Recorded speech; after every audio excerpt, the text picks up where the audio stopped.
My parents handed my sister a $100,000 wedding gift like it was nothing, then looked me straight in the eye and said, "You don't deserve any help." That was the night I walked out and cut every line connecting us. I built my life in silence, no calls, no updates, just work and grit. 3 years later, my sister slowed her car in front of my $2 million home and called our mother, sobbing, asking why I had what she didn't.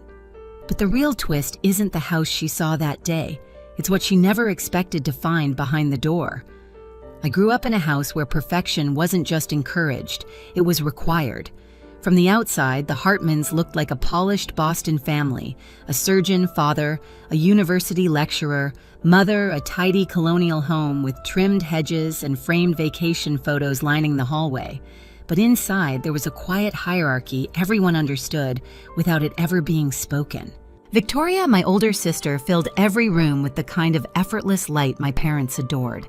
She had their features, their charm, their expectations wrapped neatly around her like a birthright.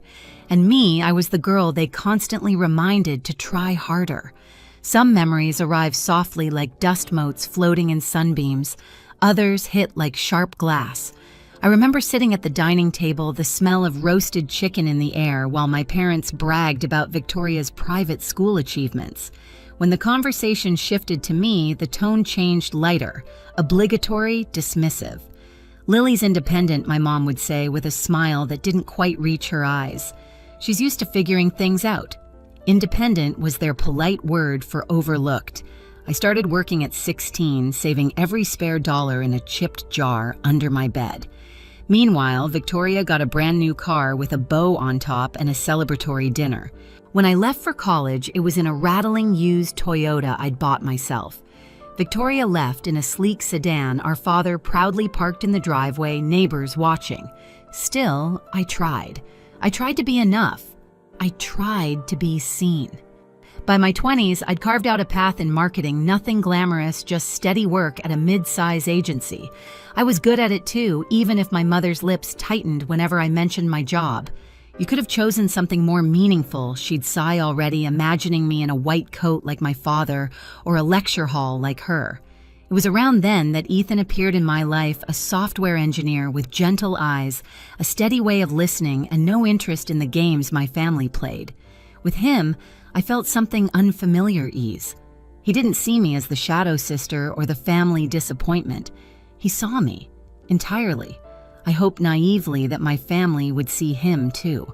But the first time I brought him home for Thanksgiving, the temperature in the room dropped. My father sized him up in seconds. My mother asked questions that sounded like compliments, but weren't. And Victoria, glowing in her engagement ring, gave Ethan a polite, bored smile before diving into another story about Andrew's remarkable connections. I tried to ignore the feeling building in my chest, that familiar tightening, that quiet, practiced acceptance of being second. But something shifted that night when my father tapped his glass for attention and launched into a congratulatory speech about Victoria's upcoming wedding. The pride in his voice was warm and rich, a warmth I had never once felt turned toward me. I didn't know it then, but that dinner was the first tremor. The real break was still coming. The breaking point didn't arrive with an explosion. It came quietly disguised as a Sunday dinner my parents claimed was just to talk. Ethan and I arrived with a bottle of wine and cautious optimism. I kept telling myself this was a chance, maybe the chance to feel like part of the family instead of a footnote. But the moment we stepped into the dining room, I felt it, the stiffness in the air, the way my mother's smile faltered before settling into something too polite. The table was set simply, no celebration in sight. My father didn't even look up from his glass when he greeted us. We made small talk while the lasagna cooled on the counter, weather traffic Ethan's job. Not a single question about our engagement. Not one. Finally, when my mother poured coffee, I took a breath and said, "We wanted to talk about the wedding. We're keeping it small, but we hoped maybe you'd want to be involved." My father set down his mug with a soft click. And what exactly does that mean? The tone in his voice wasn't confusion, it was accusation. Ethan leaned forward steady. "We're not expecting anything. Just thought a conversation would be respectful." My mother folded her hands. "Respectful is following the traditions of this family. Victoria understands that. She always has." There it was, the comparison sharpened to a blade. I swallowed. We're not asking for $100,000. Just support." My father exhaled through his nose, irritation radiating off him. "Lily, your sister has made choices aligned with our values. She's marrying someone of her standing. She's invested in maintaining our family's reputation." My mother's voice followed like a second blow. "You haven't." Ethan straightened beside me, but I lifted a hand. "Don't." I needed to hear this. Maybe I always had. My father looked me directly in the eye, the surgeon precision in his tone. "You don't deserve any help." The words landed like a dropped scalpel, cold, exact, irrevocable. Something inside me went still, not shattered, not broken, just still like water moments before it freezes. Ethan said something I don't remember what. My mother added a soft, "It's for your own good," which was almost worse. Victoria wasn't even there, but somehow she filled the room anyway, her framed photos on the wall, her perfect life held up as the silent justification for my punishment. I placed my napkin on the table. "We should go." My mother reached out too late, murmuring my name, but there was no warmth in it, no regret, just habit. On the drive home, Ethan held my hand, thumb brushing over my knuckles, but I barely felt it. My father's words echoed in loops, settling into places I didn't know were still vulnerable. "You don't deserve any help." By morning, the echo had hardened into resolve. I blocked their numbers, deleted our family group chat, removed myself from every thread of obligation I'd been clutching out of hope. And then I walked forward into a life where I wouldn't wait for them to see me. Cutting contact sounded dramatic when I said it out loud, but in practice, it looked strangely ordinary. I woke up that Monday, made coffee, and sat at the small kitchen table beside Ethan. The morning light came through the blinds in narrow stripes. I opened my phone, stared at my family, thread photos of vacations I wasn't invited to, updates about Victoria's wedding I'd read with quiet hope, and tapped "Leave conversation." The screen blinked. Gone. Then I blocked my parents, blocked Victoria. My chest tightened, but it didn't break. It felt like undoing a knot I'd been carrying for years. "Are you sure?" Ethan asked gently. "No," I admitted. "But I know I can't keep living like that." And so I didn't. Instead, I threw myself into work. My agency was understaffed and overworked, perfect for someone desperate to stay busy. I pitched new ideas, took on more clients, and discovered I wasn't just good at marketing, I was exceptional. I understood people. I understood stories. And clients noticed. 3 months in, I was promoted. 6 months in a major company requested me specifically. A year later, I quit and launched my own digital startup with 2 coworkers who believed in me more than my family ever had. We worked out of a tiny office above a coffee shop, the kind of place where the heater rattled in the winter and the windows fogged in the rain. But the energy was electric. Every day felt like building something out of thin air, something that belonged entirely to me. Ethan was there through it all, showing up with takeout late-night pep talks or a quiet hug when the pressure felt crushing. He never resented my ambition. He fueled it. By the second year, our client list had tripled. We weren't just surviving, we were thriving. Investors started reaching out. I'd stare at their emails and think about my father's voice telling me what I didn't deserve. Funny how success sounds different when you earn it in silence. Meanwhile, my parents remained exactly where I left them, far away. No birthday cards, no just checking in, nothing. Their absence strangely became a kind of clarity, a relief. Ethan proposed the night we signed our first big contract. No elaborate setup, no staged photos, just the 2 of us on our apartment balcony, the city humming below. He held out a simple ring and said, "I want to build a life with you, one that doesn't hurt." I cried, not because of the proposal, but because for the first time in my life, someone chose me without conditions. And when we bought our home, a modern, glass-lined place in the hills outside the city, it wasn't meant to impress anyone. It wasn't a trophy. It wasn't revenge. It was proof. Proof that choosing myself hadn't ruined anything. Proof that I wasn't who my parents said I was. Proof that life could grow in the very space they abandoned. We moved in on a warm summer evening. The sunset hit the windows and filled the house with gold. Ethan wrapped his arm around my waist and whispered, "This is only the beginning." I believed him, but I didn't know that miles away someone else was about to find my address, someone whose curiosity wasn't innocent at all. I didn't know anything was wrong until Sophia texted me one quiet Saturday morning. "Hey, was that your sister driving past your house?" I froze mid-sip of coffee. Sophia lived a few houses down. She'd met Victoria once at our wedding. She knew exactly what she was seeing.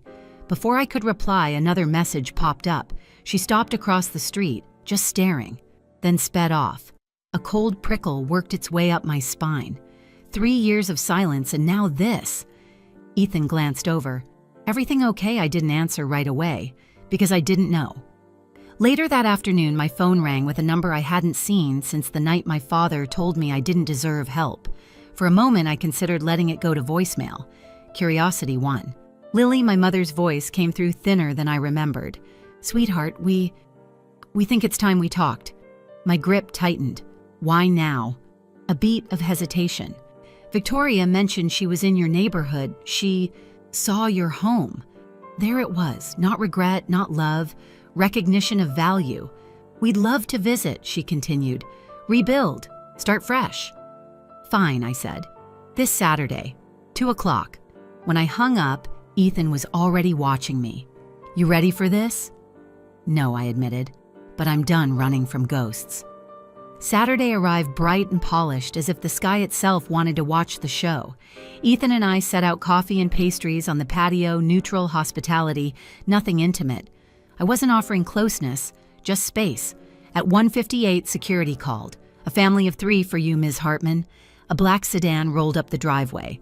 My father stepped out first, shoulders, stiff silver hair catching the light.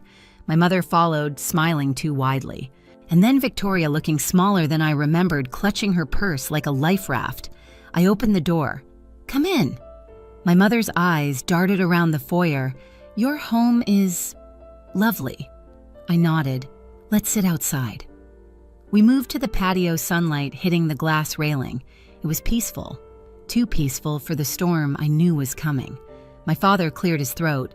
"Lily, we're glad you agreed to see us. It's been too long. You chose the silence," I said softly. An awkward beat.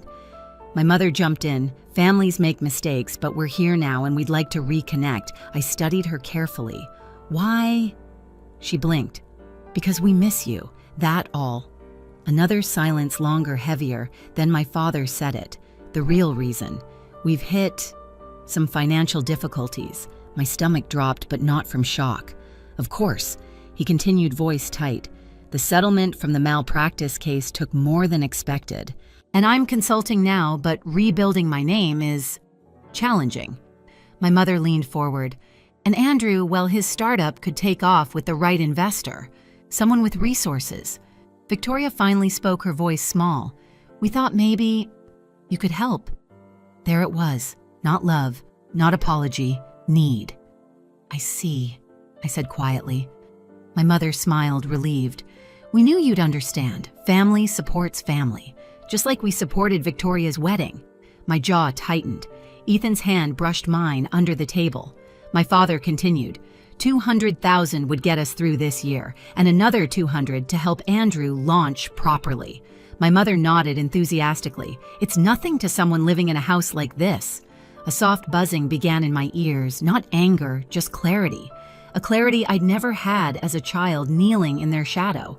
"Before we continue," I said, "there's something you should know." 3 pairs of eyes lifted to me. "Victoria drove by my house earlier this week. She called you crying. Why does she have that?" Victoria's face flushed pink. Mom told you no. Someone who actually cares about me did." My father's jaw hardened. "Lily, that's enough." "No," I said, "it isn't." For the first time, I looked at them without searching for approval, without shrinking myself. "You didn't come because you missed me. You came because you realized I became something without you, and now you want a piece of it." My mother gasped. "How can you say that?"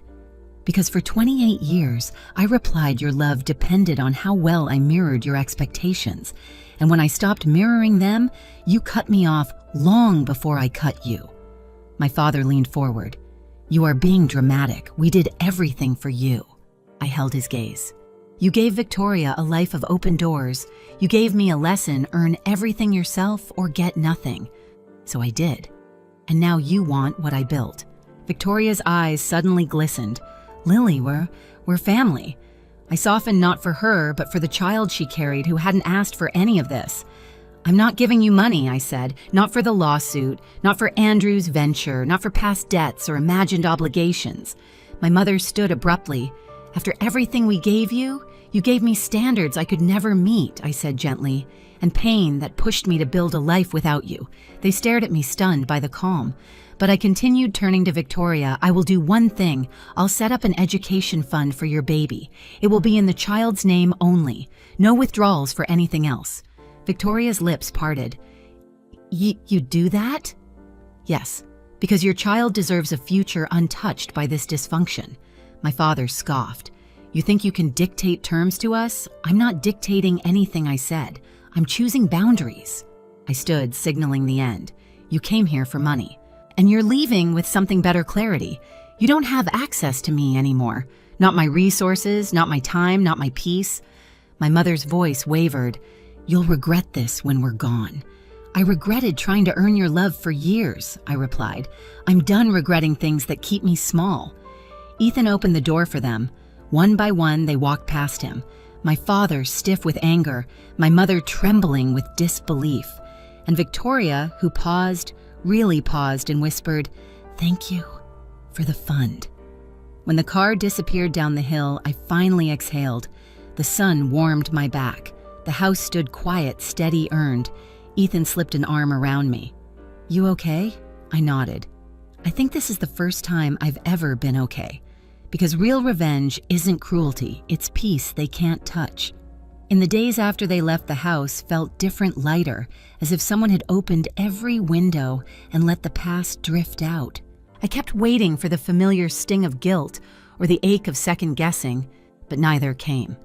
Instead, there was a quiet steadiness in my chest, a sense of having stepped into the life I was meant to live. My parents didn't reach out again, not to argue, not to apologize. Silence this time felt like acceptance of a truth they could no longer bend. I wasn't theirs to control anymore. Victoria sent a short message thanking me once more for the education fund. Nothing more, nothing less. It was the first time she'd spoken to me without superiority in her voice. Work continued to grow. Our startup signed another major contract, and Ethan and I found ourselves settling into routines that didn't carry old wounds.